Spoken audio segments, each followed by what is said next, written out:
Hey guys, welcome back to Custom Hearthstone Concepts, where today we've got a bit of a special video, so hang tight while I go ahead and explain everything. So for this video, rather than me creating the cards, what we've done is we've done a community video where I opened up some channels in the Discord server, and every card you're going to see in this video was created by a semi-active member of that server. And I do have plans of making more of these, so if you would like your cards to appear in future videos, please be sure to join the Discord server. I'll leave a invite in the description and probably in a pinned comment. We'll see if I do that as well. And of course, with this, I just want to stress that my focus with this series is much more on unique cards and cards that really get you to think about stuff that wouldn't necessarily be in Hearthstone right now, more so than balanced cards. And while I did try to focus on cards that were both balanced and interesting, there are some in here that are a little bit interesting to judge, and I don't want you guys to be talking or calling people out directly. And especially if you have an issue with the card, and if your opinion of a card is very negative, I would like you to explain why it is, and if possible to suggest a solution to what you think about it. But other than that, we're going to be sticking with unscripted here. That seems to have been working pretty well lately, so yeah, let's just go ahead and get right into the cards and see what we've got today. And of course, the theme for this video, which I announced in the last Custom Hearthstone Cards video, is Joust Warrior. So Joust referring to the mechanic from the Grand Tournament, which is reveal a minion in each deck. If yours costs more, blah blah blah blah. So this is focusing on warrior cards that are either Joust or reveal a minion type cards, or they have synergies with them. But all of that out of the way, let's go ahead and get right into those cards and see what we've got today. Ready? So we're going to start things off pretty simple today with a card by Garrard called Bladestorm, which is a 3-mana spell that reads, deal 1 damage to all minions, Joust, deal 1 damage to all minions, Joust, cast this again, and basically they did confirm in the discussion that this would be a multiple time thing, so you'd joust, and you'd win, you'd cast it again, you'd do it over and over again. And joust being used there as a keyword, again, just refers to reveal a minion in each deck. If yours costs more, then do that effect, cast it again. So surface-wise, this is a pretty interesting card, and I really like the design. You're much more likely to win the joust in an aggro matchup where you're playing a more control-y deck versus an aggro deck, so I think it's interesting to see that.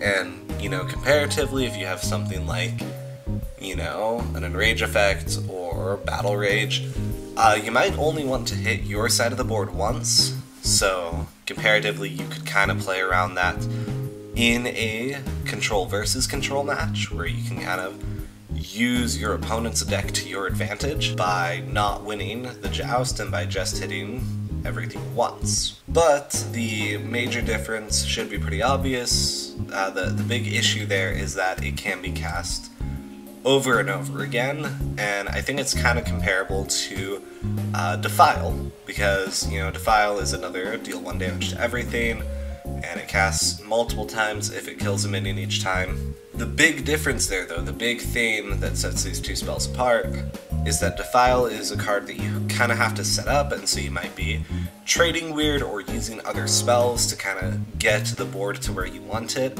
and it's still also limited by what's on the board, so you're not necessarily going to get it completely cleared. Whereas Bladestorm, in some matchups, is just going to keep going until, you know, whatever the code limit of it is.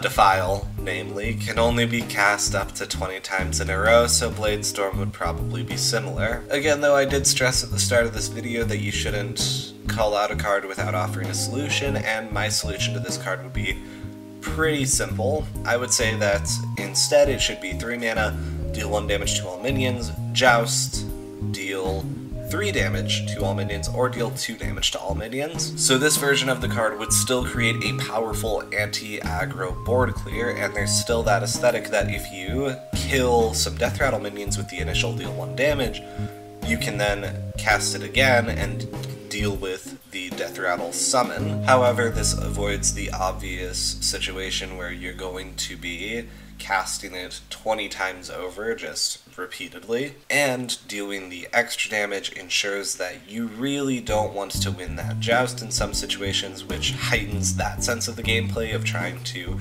judge you versus your opponent's deck on who has higher cost minions, and occasionally attempting to avoid situations where you're going to win the Joust in order to keep your stuff alive. Overall though, it's a very interesting design and I think it's a good card. Let's go ahead and take a look at the next one. We have one more card from Kyrie for this video, and this is a 6-mana spell called Never Surrender, which reads, summon 3 2/2 defenders with Taunt, and Joust, cast Bolster. Now, Bolster is a card also from the Grand Tournament, and it's a card that was kind of bad and didn't really see any play. It's simply a 2-mana spell that reads, you know, give all of your Taunt minions +2/+2.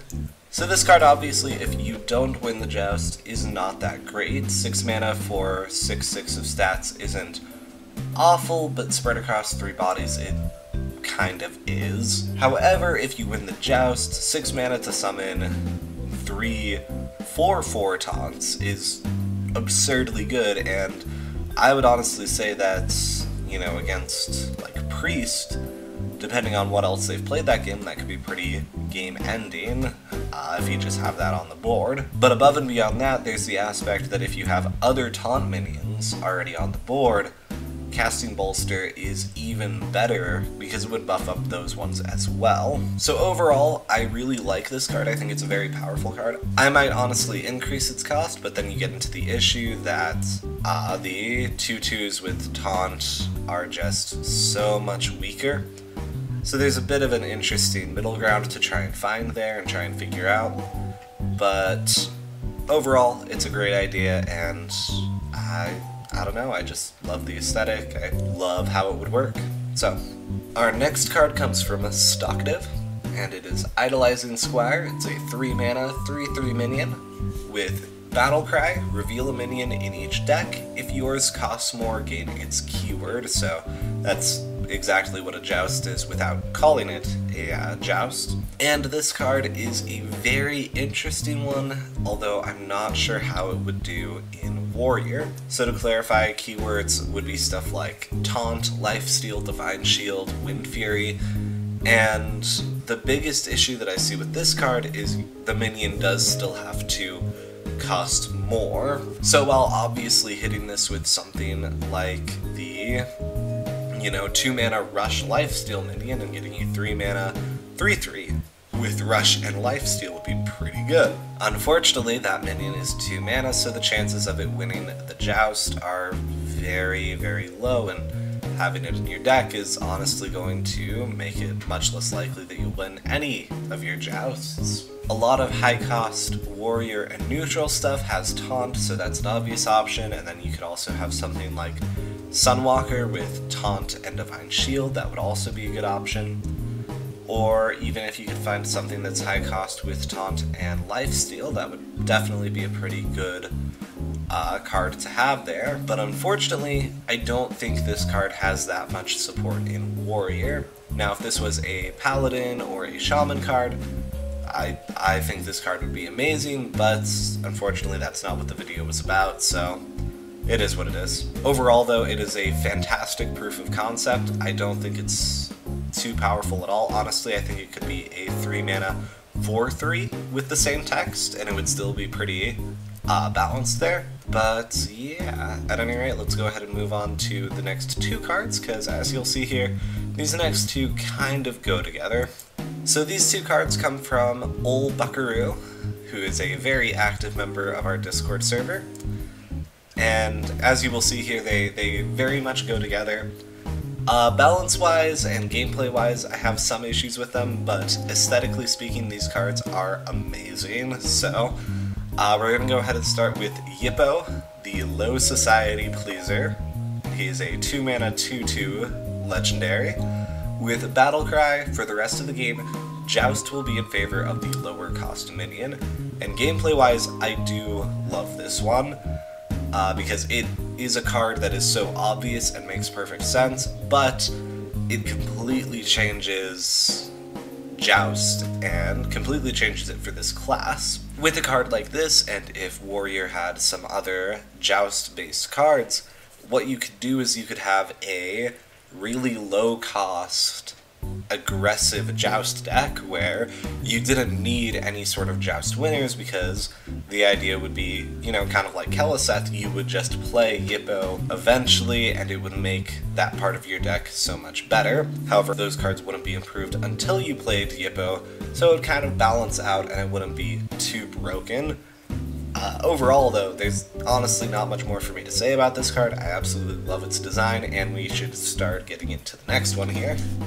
The next one, also by Old Buckaroo, is Hippo, the High Society Beaver, who is a 5-mana for 6 minion, legendary as well.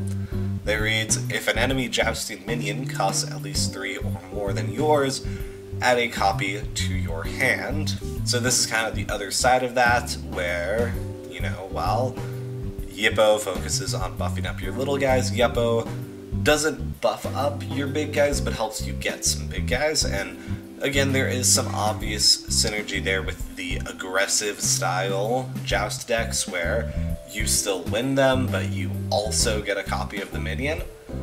However, I don't know if you'd play this card as much. The biggest problem with this card is obviously the fact that it's an aura effect and that the minion has to stay on the board, and yeah, I don't know if it would be that worth it to try and keep this minion alive, to try and steal minions from your opponent. But again, I'm not going to criticize without coming up with a solution, and my solution would be to set these cards aside from each other and give them entirely different play styles. So what you could do with this one would be more along the lines of, if I was making it personally, if your minion costs more during a joust, gain armor equal to the cost difference. So this would allow you to have a much more classical joust deck, a high cost minions joust deck in which you could kind of, you know, play this and then play a couple of jousts, and in addition to potentially winning them,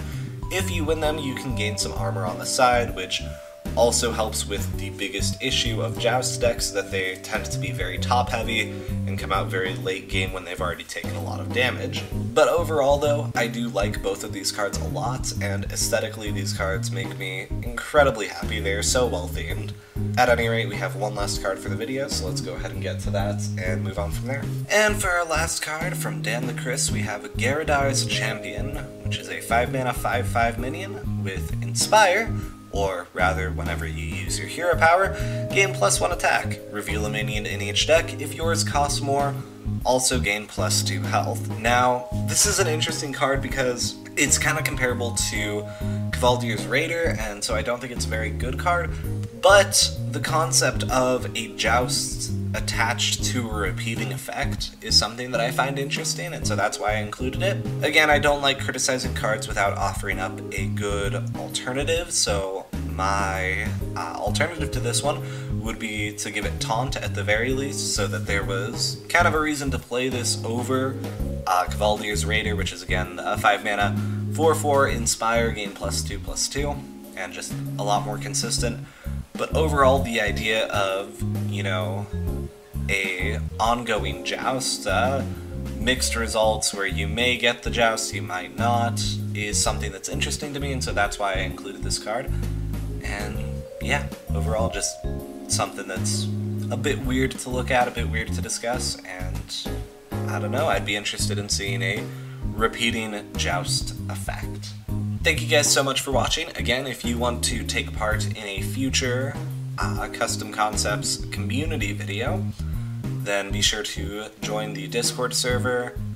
And last time that I did one of these, I had you guys like do something weird in there, so if you join the Discord server off of this video, go ahead and tell me if you have any pets. Like, do you have a pet dog, do you have a pet cat, just to get some conversation going, and yeah, just to mess with people in the server who didn't watch the video, although I think most of them will because I want to know if their card was in the video. At any rate, thank you so very much to everyone who submitted cards. There were so many good cards, and it was a pretty hard choice to, decide which cards to include in the video and which ones not to. And I am very much looking forward to the next community video. At any rate, I hope you all have a wonderful rest of your day. Toodles.